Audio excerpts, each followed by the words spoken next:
আমি সবসময় নিজের জীবন নিয়ে খুব শান্ত ছিলাম। আমার স্বামী একজন অত্যন্ত দায়িত্বশীল মানুষ। আমাদের সম্পর্ক ছিল একেবারে নিখুঁত। প্রথম থেকেই আমাদের মধ্যে খুব ভালো বোঝাপড়া ছিল।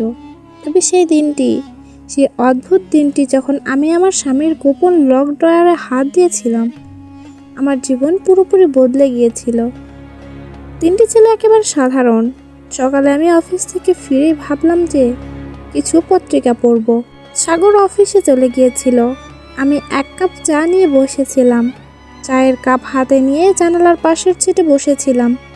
হঠাৎ মনে হলো কেন যেন কিছু খুঁজতে হবে আমার স্বামীর ডেস্কের ড্রয়ারে। এটা সাধারণ কোনো অনুসন্ধান ছিল না, বরং এক ধরনের অজানা আগ্রহ ছিল। আমাদের বাড়িতে সব কিছুই খুব সুশৃঙ্খল। সাগরের ডেস্কেও ছিল তেমনই। আমি জানতাম তার ড্রয়ারে সাধারণত কিছু গুরুত্বপূর্ণ কাগজপত্র থাকে, আর কখনো কখনো কিছু ব্যক্তিগত নথি। তবে কখনোই তাকে খোলার কোনো ইচ্ছা ছিল না। কিন্তু আজ আমার মনে একটা অজানা কৌতূহল সৃষ্টি হয়েছিল।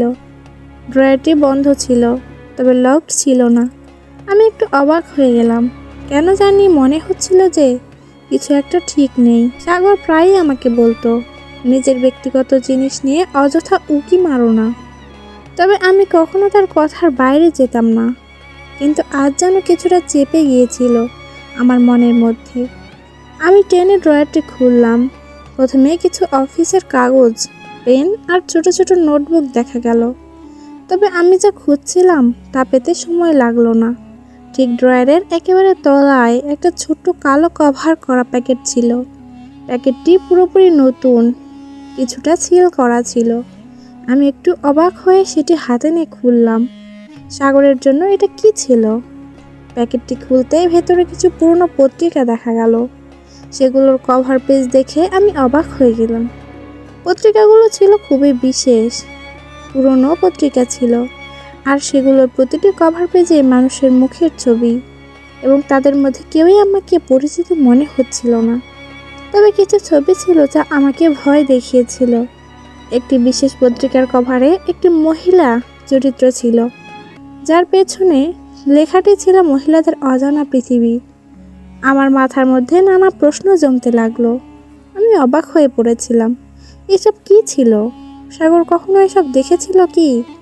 আমি বেশ কিছু সময় ধরে পত্রিকাগুলো ঘেঁটে দেখলাম। কিছু পত্রিকা পুরনো স্টাইলে ছিল, তবে লেখা সবই অস্বাভাবিক, অনেকটা সেলফ ডেভেলপমেন্ট বা সম্পর্কের গভীরতা নিয়ে লেখা। তেমন কিছু কিছু ছিল যা আমি বিশ্বাসই করতে পারছিলাম না। কিছু পত্রিকা এমনভাবে লেখা ছিল যে যেন কোনো একজন পুরুষের মনের অবস্থা বা তার গোপন আকাঙ্ক্ষা নিয়ে লেখা। আমি হতবাক হয়ে বসে রইলাম। এতদিন আমি জানতাম না যে সাগর এমন কিছু পত্রিকা সংগ্রহ করে রেখেছে। আমি কখনো ভাবিনি এমন কোনো বিষয়ের সাথে সে জড়িত থাকবে। এসব কিভাবে এমন গোপনে করেছে আমি বুঝতে পারছিলাম না। আমি সেই পত্রিকাগুলোর মধ্যে কিছু নিবন্ধ পড়তে শুরু করলাম, যেখানে পুরুষদের এবং নারীদের সম্পর্ক, তাদের অজানা ইচ্ছা এবং প্রেমের গোপন দিক নিয়ে আলোচনা করা হয়েছিল। কিছু লেখা ছিল খুবই ব্যক্তিগত, এমনকি কিছু লেখায় নারী পুরুষের সম্পর্কের গভীরতা নিয়ে গভীর চিন্তাভাবনা ও এক ধরনের আধিকারিক মনোভাব ছিল। আমি বুঝতে পারছিলাম না কিভাবে এসব ঘটেছিল। সাগর কি এমন ছিল? এমন কিছু গোপন মনের কথা কি সে কখনো আমাকে বলেছিল? জানি আমাদের সম্পর্ক ছিল একেবারে স্বচ্ছ এবং খোলামেলা, কিন্তু এসব তো ছিল একেবারে অন্য ধরনের। মনে হলো আমি এসব পত্রিকা পড়তে না করলেই ভালো ছিল। কিছু অস্বস্তি অনুভব হচ্ছিল, কেমন যেন কিছু একটা শূন্যতা ছিল, কিছু একটা ভুল ছিল। আমি জানি না কিভাবে এসব পত্রিকা এবং সে সংগ্রহ করেছে, কিন্তু আমি জানি কোনো কিছুই আর আগের মতো মনে হচ্ছে না। তারপর আমি ভাবলাম, এসব পত্রিকা সে কি তার ভবিষ্যৎ সম্পর্কের জন্য সংগ্রহ করেছিল, নাকি তার মনের মধ্যে কিছু অজানা আকাঙ্ক্ষা ছিল যা সে কখনো আমার সাথে ভাগ করতে পারেনি। এর উত্তর খুঁজতে গিয়ে আমি আরও চিন্তিত হয়ে পড়লাম। আমি জানি সাগর কখনো আমার সাথে এরকম কিছু নিয়ে কথা বলেনি, কিন্তু এই গোপন দিকটা ছিল আমার মনের ছিল।